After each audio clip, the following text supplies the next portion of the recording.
형제들아, 우리가 너희에게 구하노니 너희 가운데서 수고하고 주 안에서 너희를 다스리며 권하는 자들을 너희가 알고 그들의 역사로 말미암아 사랑 안에서 가장 귀히 여기며 너희끼리 화목하라.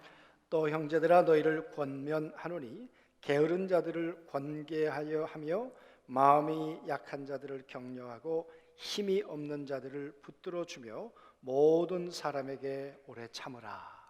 삼가 누가 누구에게든지 악으로 악을 갚지 말게 하고 서로 대하든지 모든 사람을 대하든지 항상 선을 따르라. 항상 기뻐하라. 쉬지 말고 기도하라. 범사에 감사하라. 이것이 그리스도 예수 안에서 너희를 향하신 하나님의 뜻이니라. 성령을 소멸하지 말며 예언을 멸시하지 말고 범사에 헤아려 좋은 것을 취하고 악은 어떤 모양이라도 버리라. 옆에 계신 분들하고도 인사 한번 나누시죠. 수고가 많으셨습니다. 그렇게.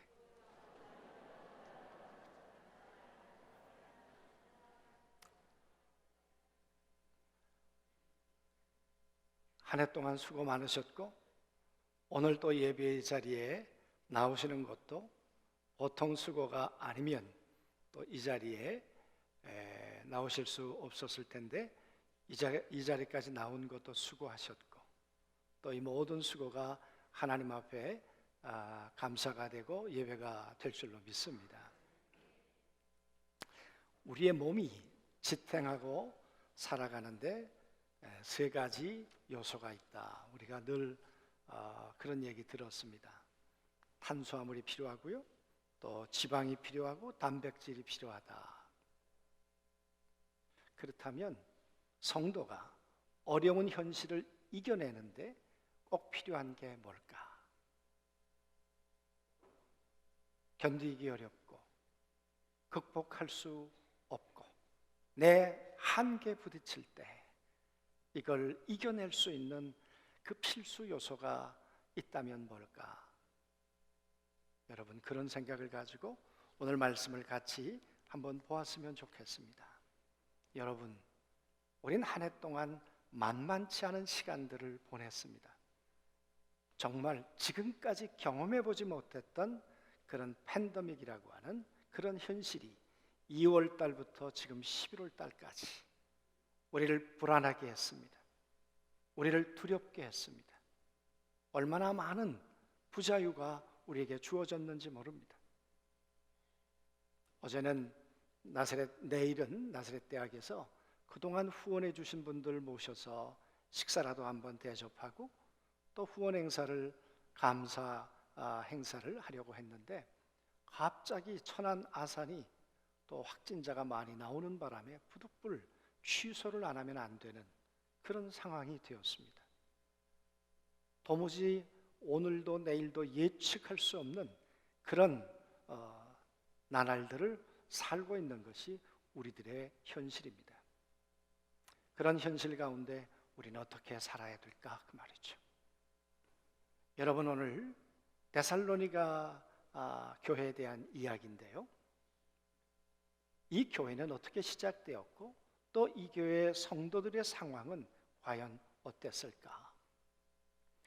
바울과 실라가, 다른 성경에 보니까 바울과 실라 일당이 그렇게 기록했더라고요.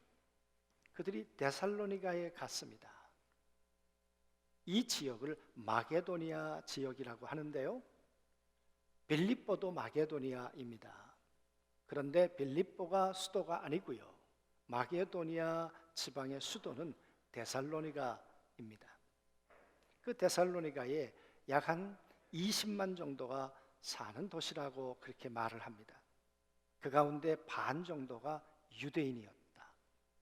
그러니까 당연 회당이 있었을 거고 그 유대인들이 율법을 따라 살아가는 동네가 데살로니가였을 것입니다. 그런데 거기 바울과 실라가 그곳에 갔습니다. 가서 얼마나 있었을까요? 가서 바울이 느꼈던 것은 뭐였을까요? 그리고 가서 그들은 무엇을 했으며 또 어떤 열매가 있었을까? 그 말이죠. 그들이 간 것은 오랜 시간이 아니에요. 3주밖에는 머물 수 없었어요. 그럴 만큼 정말 데살로니가는 험했습니다. 세 일해 동안 이 바울과 실라는 회당에 들어가서 하나님의 말씀을 그들에게 강론했습니다. 그때는 신약 성경이 있을 때가 아니었으니까 구약 성경을 가지고 아마 성경을 가르쳤겠죠. 그 두루마리 성경을 펼쳐서 당신들이 기다리는 메시아가 예수입니다. 그 예수가 예루살렘에서 십자가 위에서 돌아가셨습니다. 그런데 그 예수가 다시 살아나셨습니다. 그분이 메시아입니다. 그 예수님을 구주로 영접하면 하나님의 자녀가 됩니다. 그리고 성령을 선물로 받습니다. 여러분, 회당 안에서 그 복음을 전했겠죠? 그랬더니 그 회당 안에 있었던 경건한 귀부인들이 예수님을 구주로 영접하고 개종했어요. 여러분, 기다렸던 메시아를 옳게 만났으면 박수해 줄 일이고 그리고 칭찬해 줄 일 아닙니까? 그런데 여러분, 어떤 일들이 벌어졌을까요? 정말 모든 사람들이 축하해 주고 너도 나도 예수님을 구주로 영접하겠다고 그랬을까요? 아니에요. 유대인들이 시기하여 그래가지고는 저 저작거리에 시장에 있었던 조폭들을, 불량배들을 산 거예요. 그리고는 바울과 실라 이 사람들을 추적하기 시작해요. 그때 숨겨주었던 사람이 야손이라고 하는 사람이에요. 그래서 뒤로 빼돌려서 이 바울과 실라를 저 베레아까지 피신시켰어요. 여러분, 얼마나 위급한 상황이에요. 얼마나 동네가 험해요. 유대교라고 하는 텃밭이 얼마나 잔인해요. 그게 여러분 오늘 데살로니가의 상황이에요. 야손이라는 사람이 감옥에 들어갔죠. 재판을 받았습니다. 죄목은 사회를 어지럽게 했다, 혼란하게 했다. 그 당시에 로마 정부가 용납하지 못하는 것 가운데 하나가 사회를 어지럽게 하는 거예요. 그 죄 때문에 재판을 받고 야손은 보석금을 주고 풀려납니다. 여러분, 바울과 실라가 떠나고 난 다음에 이 예수 믿는 사람들 3주밖에 되지 않았는데 어떻게 살았을까요? 그들이 믿음으로 온전히 설 수 있었을까요? 그들이 바울과 실라가 떠나고 난 다음에 믿음을 팽개쳐버리고 예수 믿는다는 게 무슨 의미가 있을까? 왜? 뿌리가 3주 만에 내려졌겠는가 그 말이에요. 그런데 바울과 실라가 나중에 들으니까 아니 데살로니가의 성도들의 소식이 점점 들려오는 거예요. 그들의 사랑의 수고가, 그들의 믿음이 얼마나 대단한 사람들이 되었는지, 우리가 전한 말을 사람의 말로 받지 않고 하나님의 말씀으로 받아 믿음의 열매를 맺어가고 있는 사람들이 데살로니가에 있는 성도들이었어요. 정말 감격이었을 거예요. 감동이었을 거예요. 여러분, 정말 어려운 중에 그들이 예수님을 구주로 영접하며 그들의 최고의 관심은 무엇이었을까? 하나님의 아들 예수가 십자가에 죽었고 살아나셨고 그리고 성령으로 오셨다는 것까지는 그들이 받아들였어요. 그들에게 남은 한 가지 소원이 있다면 그분의 재림이 언제냐 그 말이에요. 언제 다시 오실 것인가? 그래서 데살로니가의 주제는 재림에 대한 오해를 풀기 위해서 쓴 책 아닙니까? 오늘 1절 말씀을 보세요. 형제들아, 때와 시기에 관하여는 너에게 쓸 것이 없음은, 그러니까 데살로니가 교회 성도들의 관심은 어느 때 오나, 어느 때 오시나, 언제 오시나, 그 시간에 대해서, 때에 대해서 관심을 가지고 있었단 말이에요. 그러나 바울이 쓰고 싶은 건 뭐였습니까? 언제인가보다 더 중요한 게 있다. 어떻게 살아야 되느냐. 언제보다 더 중요한 건 주님이 오셨을 때 어떤 모습으로 우리는 다시 오신 예수님을 우리가 맞이할 거냐, 그 말이에요. 그래서 바울은 어떻게 살아야 하는 문제를 지금 이야기하고 있는 것이죠. 그런데 교회 밖에도 만만하지 않아요. 핍박이 만만하지 않아요. 그러면 교회라도 평안해야 되지 않았겠습니까? 교회는 평안했을까요? 위로가 있었을까요? 서로 격려가 있었을까요? 여러분, 오늘 12절서부터 보면 이렇게 기록하고 있는데요. 형제들아, 우리가 너희에게 구하노니 너희 가운데서 수고하고 주 안에서 너희를 다스리며 권하는 자들을 너희가 알고. 다른 성경에 보면 교우 여러분에게 당부합니다. 여러분과 함께 있으면서 수고하고 주님의 명령을 받들어 여러분을 지도하고 훈계하는 사람들을 존경하십시오. 그 말은 교회 안에도 평안하지 않았어요. 오늘로 말하면 목회자와 성도 사이에도 화목이 없어요. 평안하지 않아요. 그러니까 서로 존경하십시오. 서로 인정하십시오. 잘 했으면 그렇게 했겠는가, 그 말이에요. 외부 환경도 힘든데, 그런데 교회 안에 들어오니까 교회 안에도 만만하지 않아요.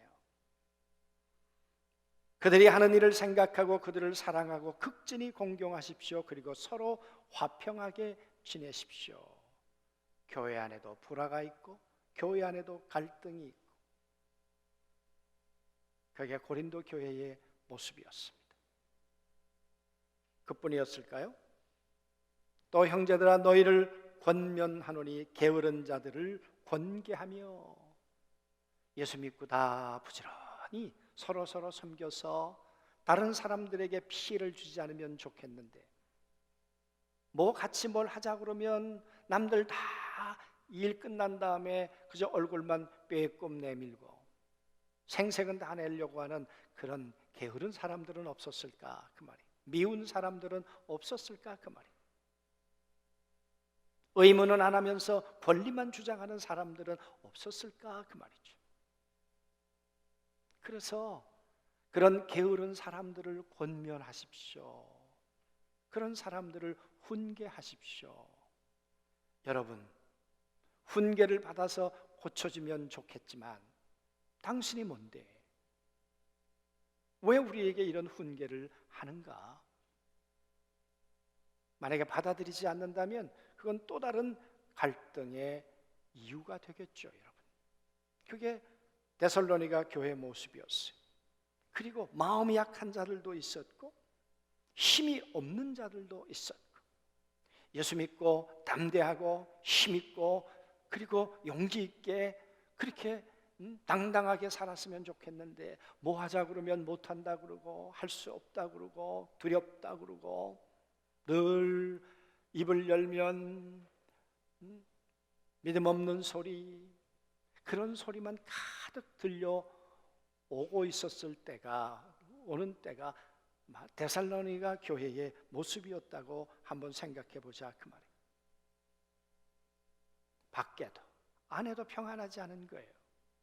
그뿐만 아니라 삼가 누구든지 악으로 악을 갚게 하지 말고, 그 말은 성도들 사이에도 서로 감정이 틀어진 사람도 있을 수 있고, 또 교회 밖에 있는 사람들과 틀어져서 원수를 갚고 싶고 악을 악으로 갚고 싶은 그런 사람들이 왜 없겠어요? 그러니까 그분들이 한 성도로서 만나면 늘 원망하는 이야기, 불평하는 이야기, 원수 갚겠다는 이야기를 늘 들으며 살아야 했다면 얼마나 전부 다 분위기가 험악하냐, 그 말이에요. 여러분, 그런 상황 속에 말씀하고 있는 거예요. 항상 기뻐해, 쉬지 말고 기도해, 그리고 범사에 감사해. 좋은 상황, 감사할 이유밖에 없이 철철 넘치는 상황 속에 감사해야 돼, 기뻐해야 돼, 기도해야 돼. 지금 그렇게 말씀하고 있는 게 아니지요.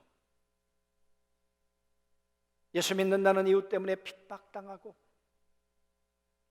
교회 안에 들어왔는데 평안하지 않고 갈등이 있고 그런 가운데서 너희 믿음의 삶을 어떻게 살아야 될까? 그 말이에요.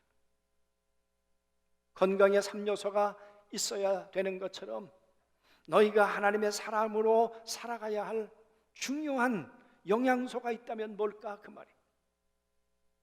어려워도 너희가 기뻐해야 되고 항상 기도해야 되고 그리고 범사에 감사할 수 있어야 돼요. 여러분, 이게 쉬우냐 그 말이에요. 이 성경 구절 모르는 사람이 누가 있어요? 웬만한 데 가면 다 붙어 있어요. 예수 안 믿는 사람들도 이 성경 구절은 다 알아요. 그러나 내 상황과 처지 속에서 이렇게 살아낸다는 것이 어렵단 말이에요.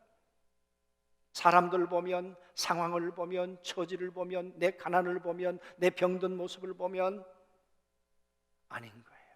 아닌 거예요. 그런데 하나님이 말씀하세요.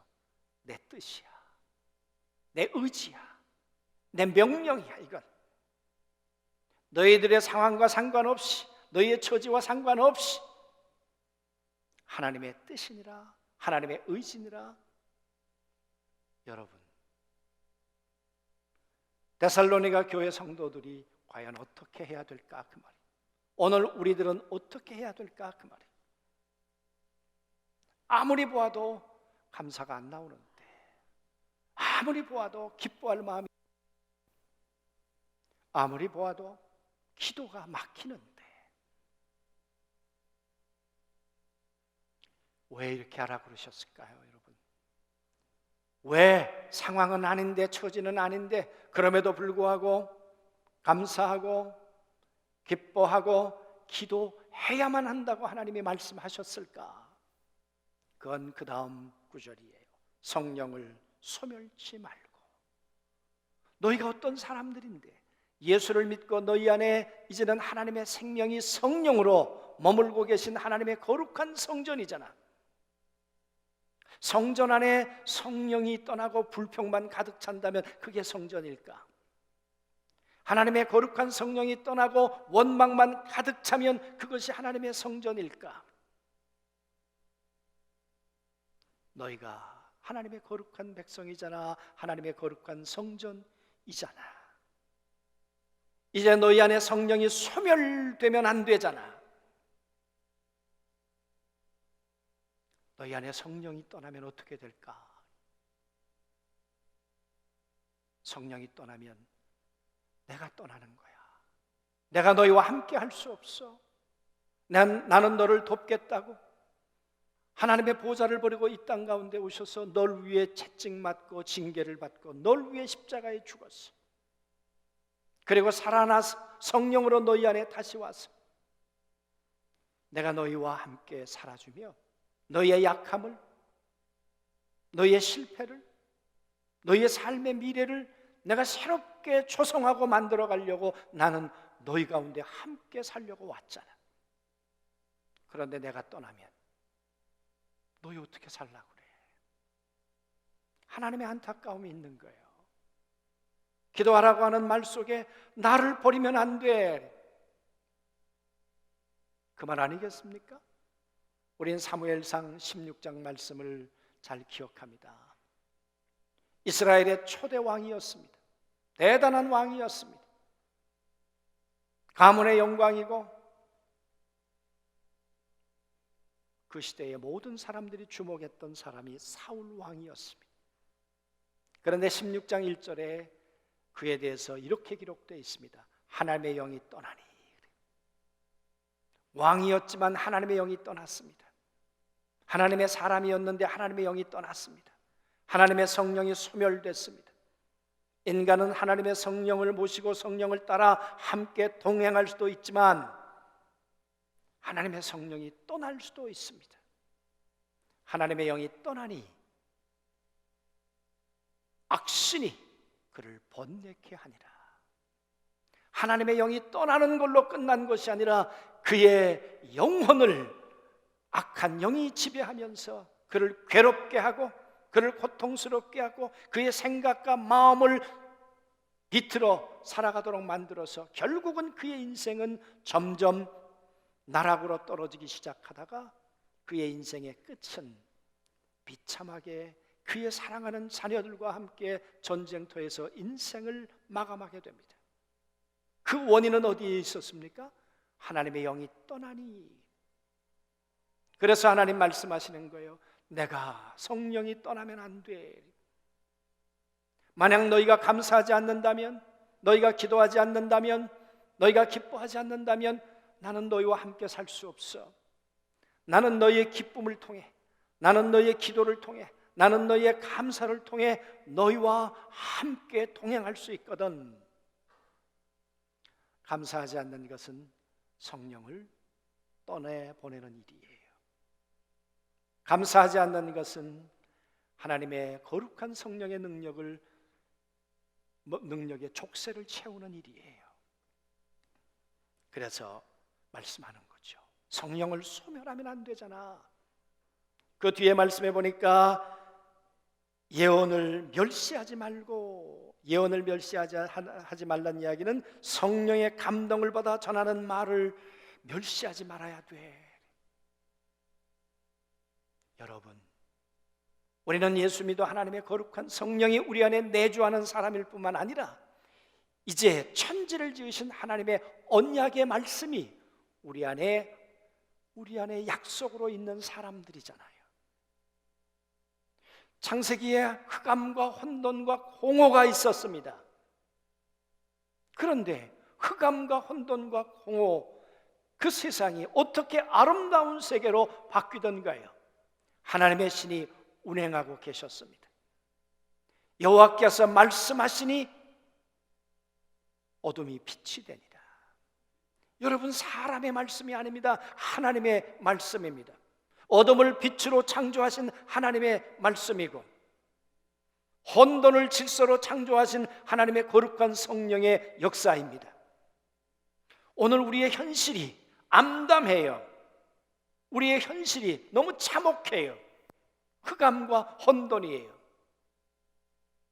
여러분, 그것은 하나님의 성령님과 하나님의 말씀이 운행하신다면, 하나님은 오늘도 우리 안에 새로운 일을 창조하시고 역사를 이루어 가실 줄로 믿습니다.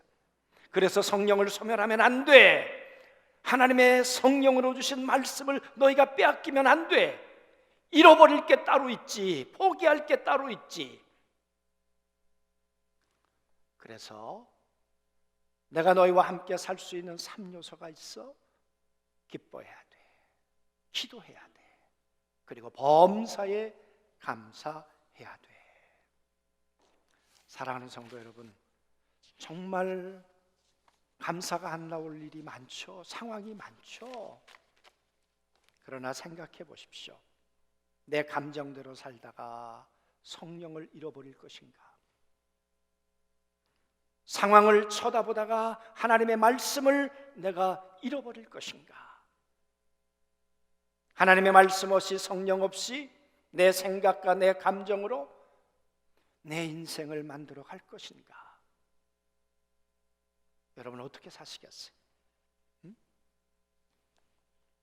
감사는 지키는 거예요. 내게 와 계신 성령님을 지키시는 거예요. 감사하지 않으면 성령이 떠나세요. 감사는 내 안에 계신 성령님이 일하실 수 있도록 그분을 인정해 드리는 거예요. 감사하지 않으면 그 놀라우신 성령님이 나를 향해 탄식하시고 아무것도 할 수 없도록 만들어 놓는 거예요. 여러분, 그 하나님의 거룩한 성령의 역사를 잃어버린다면 전부를 잃어버린 거 아닌가요? 우리는 감사를 통해 축복을 얻고 저주를 떠나보내야 되는데, 만약 감사하지 않는다면, 저주를 불러들이고 축복을 우리가 만약 떠나보낸다면 그것처럼 억울한 일이 어디 있어요? 그래서 여러분, 감사는 양의 문제이기도 해요. 얼마나 감사하느냐, 모든 일에 감사하느냐, 또 감사의 질이 어떠냐. 여러분, 다시 한번 추수감사주의를 맞이하면서 우리를 하나님을 향한 감사의 양도, 감사의 질도 정말 높여가고 많아져가는 그런 감사주일이 되었으면 좋겠습니다. 감사는 당연할 때 하는 것은 별로 감동이 되지 않지만 할 수 없을 때 하는 감사는 하나님과 사람 앞에 감동이 될 거예요. 저는 83년도에 있었던 아웅산 폭파 사건 다 기억하실 거예요. 우리 어르신들은. 제가 예수 믿고 교회 나간 지 얼마 되지 않았는데 다 기억나지 않아요. 그러나 지금도 40년 가까이 되었는데 잊혀지지 않는 그 장면이 있어요. 국립묘지에 와서 장례를 치렀어요. 근데 아마 대학생 되는 정도의 자매였던 것 같아요. 자매가 나무에 이렇게 기대 서서 카메라 앵글을 갖다 대니까 이렇게 얘기를 했어요. 19년 동안 좋은 아버지 주신 거 감사해요. 그때 그렇게 말할 수 있을까? 그리고 지나고 생각하니까 그분은 분명 하나님을 믿는 사람인 것 같고, 그리고 감사가 어쩌면 그 집안의 습관이 되어서 감사의 양과 질을 늘 훈련했던 사람이 아닐까 그 말이에요. 그래서 감사는 연습이 필요하고 훈련이 필요하다니까요. 의지가 필요하고 하나님의 의지야, 하나님의 뜻이야. 너희도 의지가 있어야 돼. 여러분, 그 감사는 40년 가까이 되었는데도 제 마음에 감동으로 남아요. 오늘 우리의 삶에 감사가 감동이 되었으면 좋겠어요. 오늘 이 추수감사주일, 주일날, 다음 주일날 드리는 이 감사가 하나님과 사람 앞에 잊지 못할 감동이 되었으면 좋겠어요. 그래서 성령이 소멸치 아니하고 성령의 감동으로 주었던 하나님의 말씀이 우리의 영과 혼과 육을 지키는 하나님의 놀라운 주인공들이 우리 모든 성도님들이 되실 수 있게 되길 주의 이름으로 축원합니다. 아멘.